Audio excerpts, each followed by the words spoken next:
Welcome and thank you for joining us at the First Unitarian Universalist Church of Houston this morning. I'm Natalie Brown, and I've been a member of the church for almost 20 years. On this Mother's Day, we salute mothers by looking at their ability to encourage the potential in us. Humanism, our theme this month, also emphasizes the potential and agency of human beings. In today's sermon, Reverend Scott asks, how can we embody the best qualities of the best mothers to be our best selves? For those of you new to our congregation or our online services, I invite you to continue watching after the benediction to hear more about the living tradition that is Unitarian Universalism. We now invite you to hear our call to worship.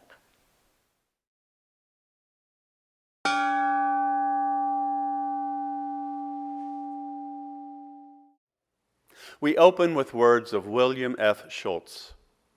Come into this place of peace and let its silence heal your spirit. Come into this place of memory and let its history warm your soul. Come into this place of prophecy and power and let its vision change your heart. Come, let us worship together.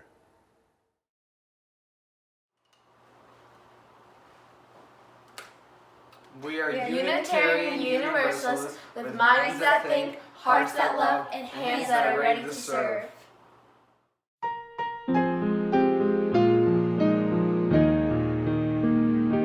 Celebremos compartiendo nuestras vidas, encendiendo esta luz.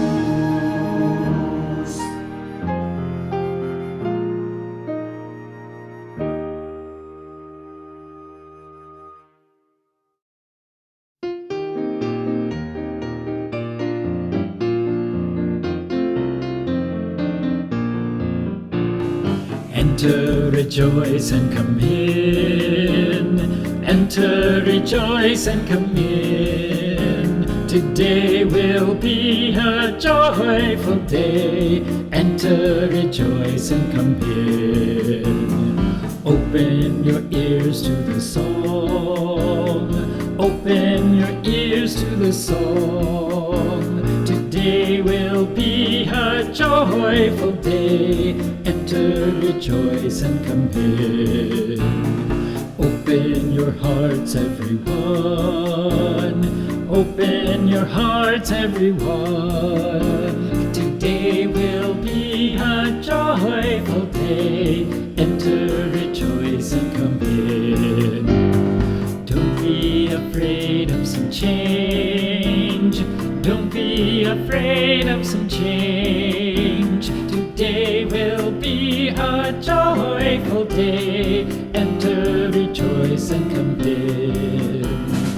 Enter, rejoice, and come in. Enter, rejoice, and come in. Today will be a joyful day. Enter, rejoice, and come in.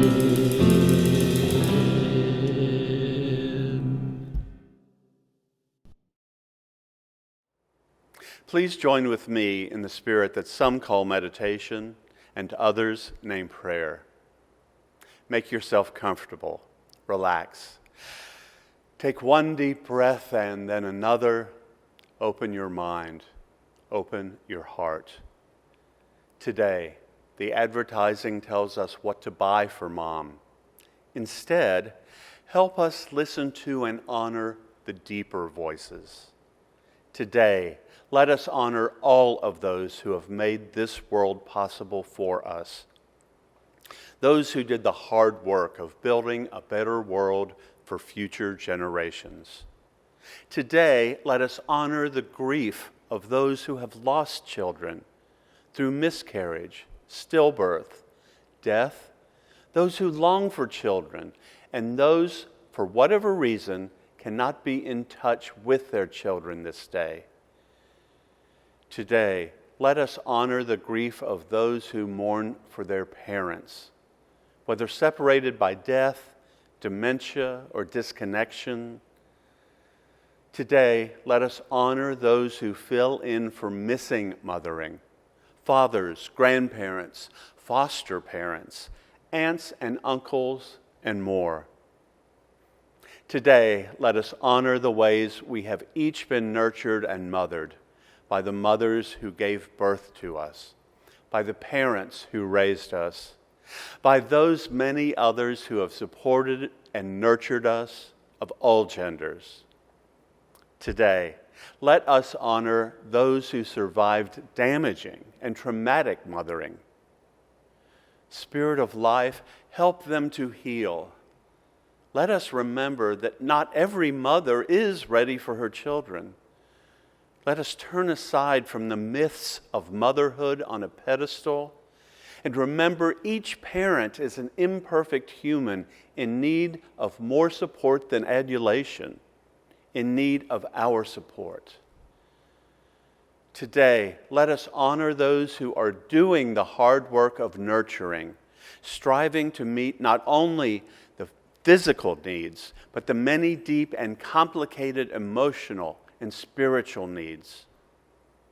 Spirit of life, nurture and sustain them so that they may be the nurturers you desire. Today, let us honor all the ways each of us give to tomorrow, knowing there are multiple paths of meaning and more than one way to birth the future.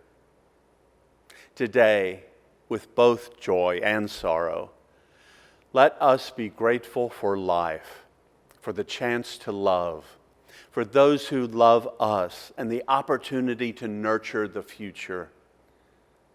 May the congregation, absent in body, though present in spirit, say Amen.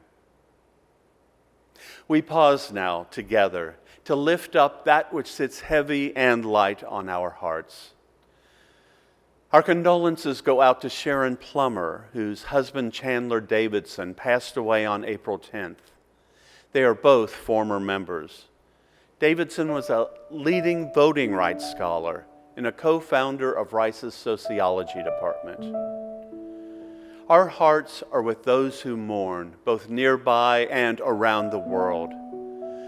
We mourn with the families of those who died in the Mexico City metro collapse and as a result of the crowd crush at a religious festival in Israel. I invite you now to say the name or bring to mind those you wish to be held by the loving embrace of this religious community. They are part of the great cloud of witness and memory, and we will, even if we do not know their names, hold them in our hearts.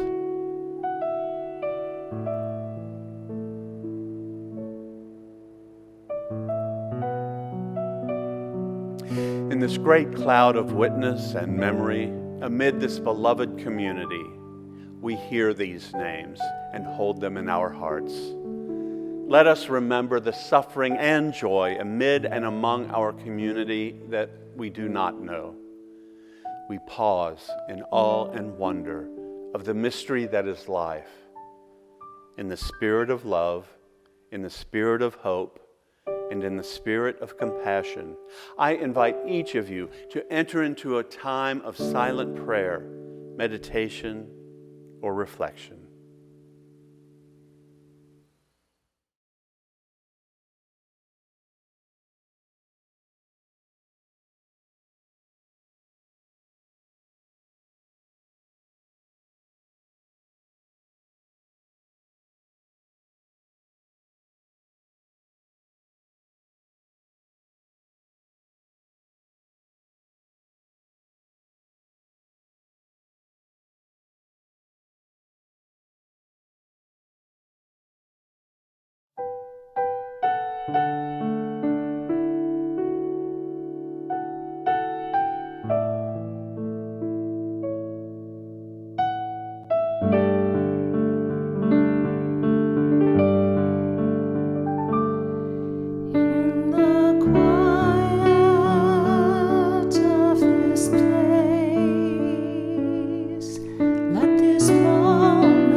This morning, our offering will be shared with Casa Juan Diego. We want to take a moment and let our congregation know about the new way to choose our shared offering partners. We've formed a multi-campus team that will review applications for shared offering partners. You can go to our website and find the application for consideration under the Shared Offering tab. The team will review applications for current and future shared offerings.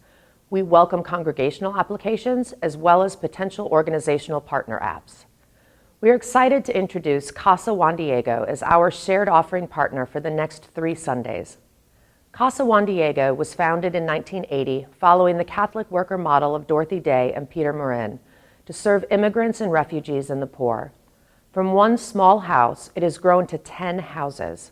Casa Juan Diego publishes a newspaper, The Houston Catholic Worker, 4 times a year to share the values of the Catholic worker movement and the stories of the immigrants and refugees uprooted by the realities of the global economy. Casa Juan Diego is a local grassroots organization that is in alignment with our UU principles. They are doing global work in a local context. Our regular Sunday morning offering collection invites us to weave a tapestry of love and action. We ask you to give generously. An offering will now be gratefully received.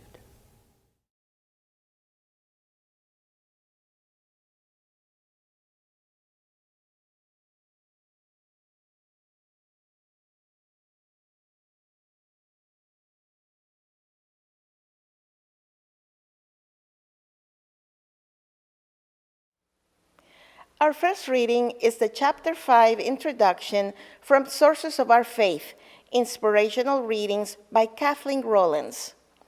Weave me no fairy tales frosted with miracles. Give me a light I can see. Spin me no promise of heavens and saviors. Teach me the truth that makes us free. The verse of Minister Kendall Givens flows from her deep well of humanist conviction, a faith in the spirituality of the natural rather than the supernatural world, and of ethical principles. Many of us, along with Givens, hold that religion at its best is an expression of human values. We take joy with others in the life of the mind and the tests of reason applied to philosophical and theological claims. We celebrate our ever-expanding knowledge of the mysteries of life through the sciences and the arts. Our moments of awe and praise may come from peering through a microscope and seeing the infinity of the world beneath the glass, or by studying the vast complexities of human nature. We engage with the realities of evolution with an open and eager mind, but also a heart filled with appreciation for the constantly evolving world and our place in it. Humanism encourages the free expression of the human mind and the full expression of the human heart. We live in an age of religious fundamentalism that threatens not only democratic societies, but the peace and stability of the world community. But the humanist view of religious living and its critique of exclusive and infallible religious claims offer a saving message. Our second reading is from the 2nd chapter of the book of John in the New Testament. On the 3rd day, there was a wedding in Cana of Galilee, and the mother of Jesus was there. Jesus and his disciples had also been invited to the wedding. When the wine gave out, the mother of Jesus said to him, "They have no wine." And Jesus said to her, "Woman, what concern is that to you and to me?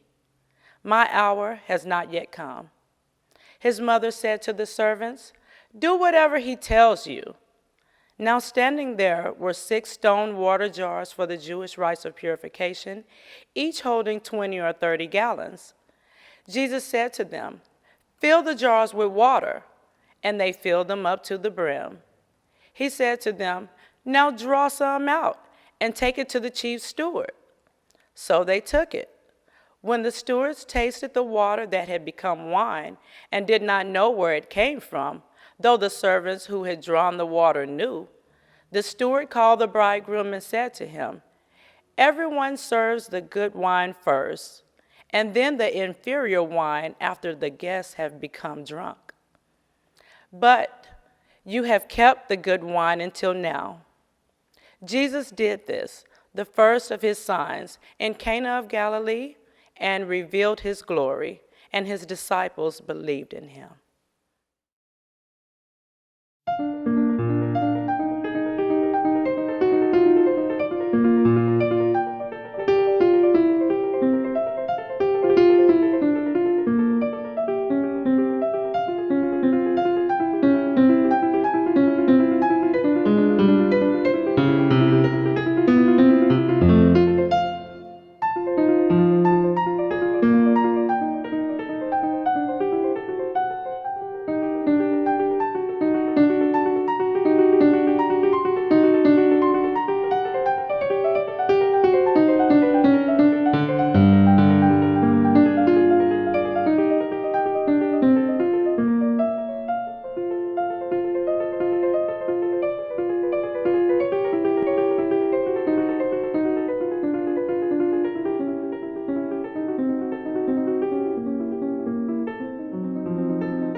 It was a bit late, and the man driving home weaved a bit in his lane. The officer pulled him over and walked up to the car. "Sir, have you been drinking?" "Why, no, sir. All I have is this bottle of water I've been sipping." The officer peered inside and said, "That's not a bottle of water, that's a bottle of wine." "Well, I'll be. Jesus has done it again." There are stories from the New Testament that even those who do not profess to be Christian and those who have never read the Gospels are familiar with. Just by being steeped in our culture, many have heard of Jesus walking on water, him turning water into wine, and of course, the Christmas story. Likewise, from the Hebrew Bible, many have at least heard of Noah and the ark, Moses parting the Red Sea, and the first instance of cancel culture that resulted in Adam and Eve being ejected from the Garden of Eden. Now, many readers don't notice that the writer makes a point to say that Jesus' mother was also a guest at the wedding at Cana. And I think it's important, not just because of what is said about her being there, but perhaps maybe even more important, what is not said, specifically in between verses 4 and 5. You may not realize that sometimes scholars even have long discussions about what happens in between verses. You see, in verse 3, the caterer had run out of wine, and Mary brought it to Jesus' attention. Jesus, whom I imagine had at least one glass of Manischewitz at that point, unwisely talked back to his mother. Not just a mother, but the most respected, written about, and depicted in art masterpieces mother in Western civilization. Letting my imagination go wild, I think her reaction might have ranged from a raised eyebrow and a hand on the hip to a full-blown Jewish mother guilt trip. "You have the nerve to diss me by back-talking me like that? Do you know what I went through to give birth to you? We're talking angels. We're talking shepherds in the delivery room. Do you know how bad the medical insurance is for a self-employed carpenter? I gave birth in a stable. Now you find the caterer and fix this young man, and you fix it now." I have no way of knowing if that is verbatim, despite having a seminary degree. But we do know that by verse 5, his mother is able to tell the servants, "Do whatever he tells you." Jesus listened and knew to fix the problem. You see, Mary knew Jesus' potential and wasn't going to let him backtalk her, goof off with his friends at a wedding reception, and not live up to that potential. The best mothers can be like that.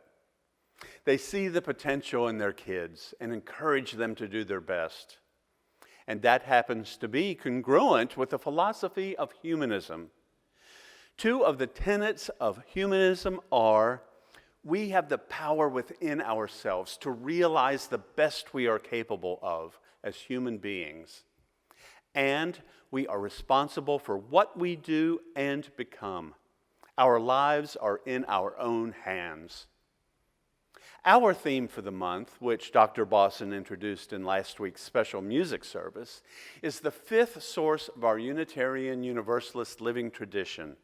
It reads, "Humanist teachings which counsel us to heed the guidance of reason and the results of science, and warn us against idolatries of the mind and spirit." There are folks who are confused that some people who identify as humanists attend church. On the UUA website, members of our Unitarian Universalist Humanist Association help by explaining. We are religious in that we share with most Unitarian Universalists the natural human desires for a beloved and accepting community, a purpose greater than ourselves, rituals and practices that resonate within our common humanity and shared mortality, and opportunities to work with other tough-minded, warm-hearted people who do good in the world and to help one another attain the greatest possible fulfillment in life. Today is Mother's Day. As these things happen, I also preached last year on Mother's Day, and as I pointed out then, this service can be trickier than one might imagine. One must be careful about simply extolling the virtues of mothers. Not every mother was Mary or Donna Reed or even Carol Brady, and not all our mothers are still with us. In fact, several of our members have lost their mothers this year. One colleague who also lost his mother this year posted on Facebook, "Is there a list I can put myself on to stop getting email ads starting with, 'Your mother wants this for Mother's Day'?" Like, I know it's not intended to do that, but ouch. I remember one Mother's Day at the church where I grew up. I was probably in junior high. Several of the youth had been asked to stand at the exit after the service and give each mother a small plant. As I remember, they had been donated by the mayor of the town, who did such things, I believe, as much to be thoughtful as to be in people's minds come election time. I essentially just handed any woman who looked at least a bit older than I was a plant. After all these years, I still remember one woman's response. She simply said, "I'm not a mother." Now, maybe I'm remembering it as more poignant than it was, but I couldn't tell by the way she said it if she was wistful and a bit sad she had never had the opportunity to be a mother, or unable to be, or a bit annoyed at me, but polite, that I was reminding her that she wasn't. I don't know. But it taught me early on that to either assume someone is a mother, or that someone's mother was a good one, or that they're still around is problematic. I suppose that those of us who have good mothers who are still around are in the blessed minority. So, I want to do more this morning than give a hearty shout out to the moms out there. I want to acknowledge those who would have liked to have been, but couldn't, and those who are mourning the loss of a mom or a mother figure in their life. But I also want to ask us to think of those qualities of really good mothers and imagine how we can incorporate those qualities into our own lives. I'm thinking we might use the tenets of humanism and some stories of mothers to describe some of these qualities. I referred to two of the tenets earlier, and as I said, these strike me as advice a good mom might give her kids, or that a great mother might model for her kids. Those two, which happen to be last in the list, were: we are responsible for what we do and become. Our lives are in our own hands. And we have the power within ourselves to realize the best we are capable of as human beings. Jesus' mother wasn't the only mom who saw the potential in her offspring. If you're older than I am, you may know the name Wilma Rudolph. Born in Tennessee in 1940, she contracted multiple early childhood illnesses, lost strength in her left leg and foot, and wore a leg brace until she was 12 years old. There being very little medical care for African Americans in Clarksville in the 1940s, her mother would take her on weekly bus trips the 50 miles to Nashville for treatments to regain the use of her weakened leg. And regain it she did. She became a world record-holding Olympic champion, an international sports icon in track and field. Rudolph was acclaimed the fastest woman in the world in the 1960s and became the first American woman to win 3 gold medals in a single Olympics Games. Rudolph said, "My doctor told me I would never walk again. My mother told me I would. I believed my mother." That fifth tenet is we are responsible for what we do and become. Our lives are in our own hands. A Spanish painter you may have heard of said, "My mother said to me, if you become a soldier, you'll be a general. If you become a monk, you'll end up the Pope." Instead, I became a painter and wound up as Picasso. The fourth tenet is we have the power within ourselves to realize the best we are capable of as human beings. The third tenet of humanism is we gain insight from many sources in all cultures. And there are many religious books and teachings that can instruct us about how to live. When I read this, I thought of a person, albeit a fictional character, that experienced both a neglectful biological mother and an attentive adoptive one who shared her love of books and learning. Like so many engaging stories, my main experience of this character is through the musical, not the movies or original Roald Dahl book, which is beloved by millions. At age 1.5, Matilda Wormwood had the linguistic skill and vocabulary on par with an adult. By age 4, her reading skills were as well. This led her clueless parents to accuse her of being a chatterbox and encourage her to watch more television to develop her literary skills. The only person who sees her potential and appreciates her intelligence, kindness, and thirst for knowledge is her teacher, Miss Honey. By the end of the book, or musical, Matilda's parents have fled the country because of her father's shady business dealings, and Matilda is adopted by Miss Honey, her teacher who loves learning and reading as much as she does. The celebrated and controversial French military and political leader during the French Revolution, Napoleon, said, "Give me an educated mother, and I shall promise you the birth of a civilized, educated nation."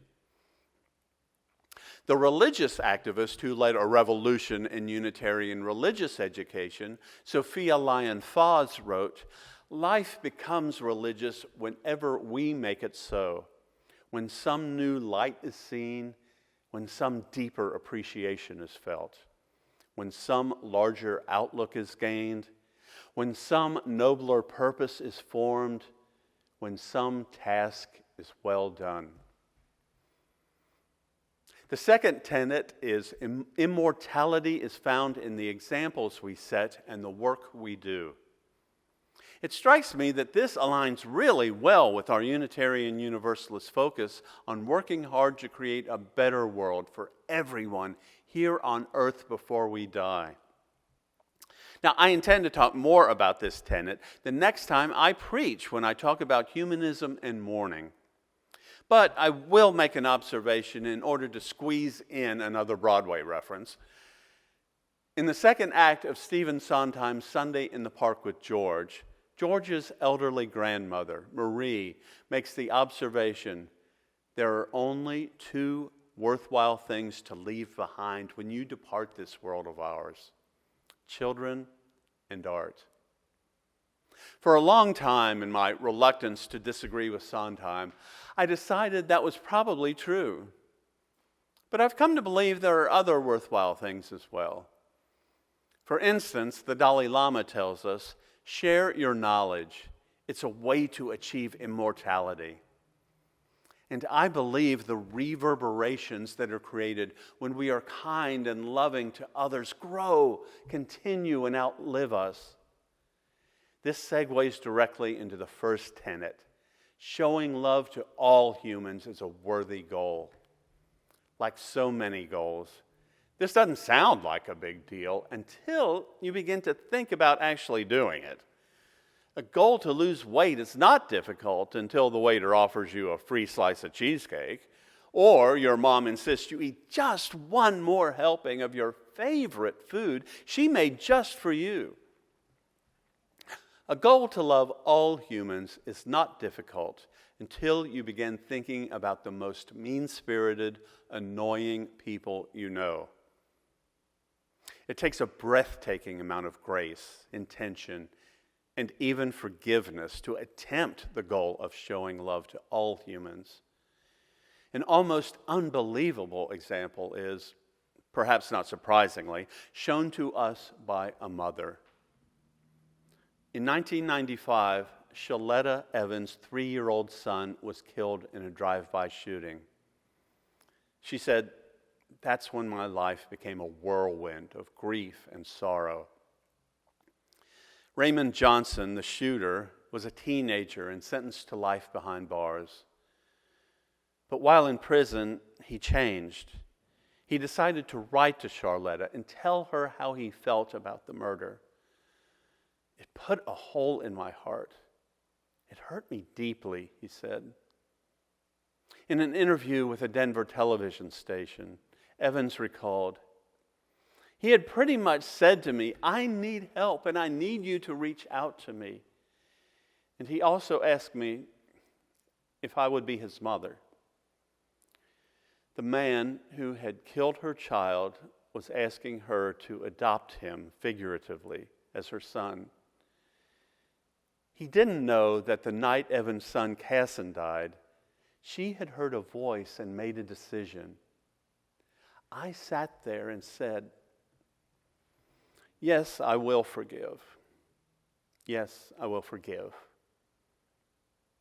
They eventually met face to face, and Johnson's relationship with Evans grew. He acknowledged the pain and heartbreak he had caused. "I can truly say I love the young man and love him enough to take him as a son and care for him," she said. I'm not going to pretend that I would be able to forgive, let alone maintain a relationship with, let alone love a person who had created this degree of heartbreak for my family. So many people, including me, I fear, would be bitter and unforgiving for a very long time. Showing love to all humans is not only a worthy goal, it's a really difficult one.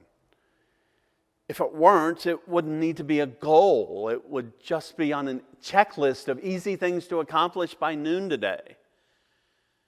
Charletta Evans displayed some of the best attributes of a mother: love and forgiveness, to not only someone who wasn't her son, but to someone who took her son from her. I encourage all of us to think of some of the best qualities that we associate with mothers and make those our goals. I talk about a few, but you can no doubt think of others, perhaps exhibited by your mom or other strong women in your family.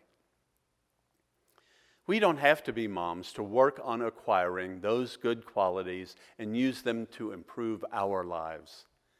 We don't have to have kids to love and mentor people younger than ourselves. We have the power within ourselves to realize the best we are capable of as human beings. May we work to live up to our potential, and like the best moms, may we help others live up to theirs. Happy Mother's Day, and amen.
Though I may speak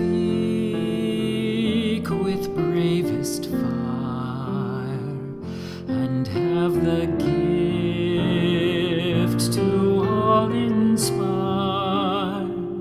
and have not love, my words are vain as sounding brass and hopeless gain. Though I may give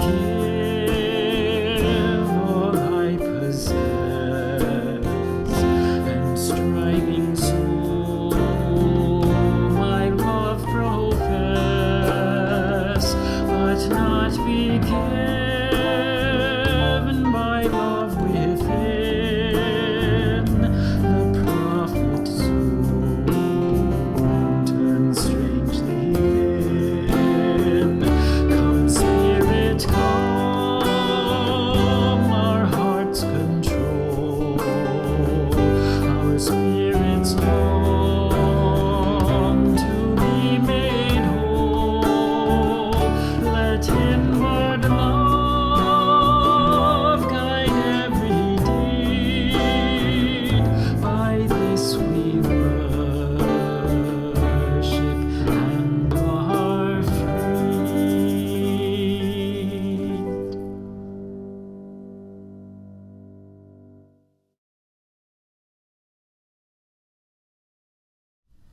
We extinguish this flame, but not the light of truth, the warmth of community, or the fire of commitment. These we carry in our hearts until we are together again. Our benediction is from The Diary of a Young Girl by Anne Frank. Everyone has inside of him a piece of good news. The good news is that you don't know how great you can be, how much you can love, what you can accomplish, and what your potential is. Amen, and go in peace. Please join us in thanking Eva Thibaudeau and staff members Alma Viscarra and Tawana Grice. Music director Mark Vogel was joined by Steve Colvin on drums and Charlie Burris on guitar. For those of you who may be new to this congregation or the online services, let us say a few words about Unitarian Universalism. Unitarian Universalism is a faith where you can bring your whole self, your full identity, your questioning mind, your expansive heart. As Unitarian Universalists, we join together on a journey that honors everywhere we've been before. Together, we create a force more powerful than one person or one belief system. Our beliefs are diverse and inclusive. Rather than a creed, we share a covenant based on a set of 7 principles. These include the free and responsible search for truth and meaning, the inherent worth and dignity of every person, and the knowledge that we are part of an interconnected web of all existence that calls us to honor the earth and all creatures. Thank you for being with us today.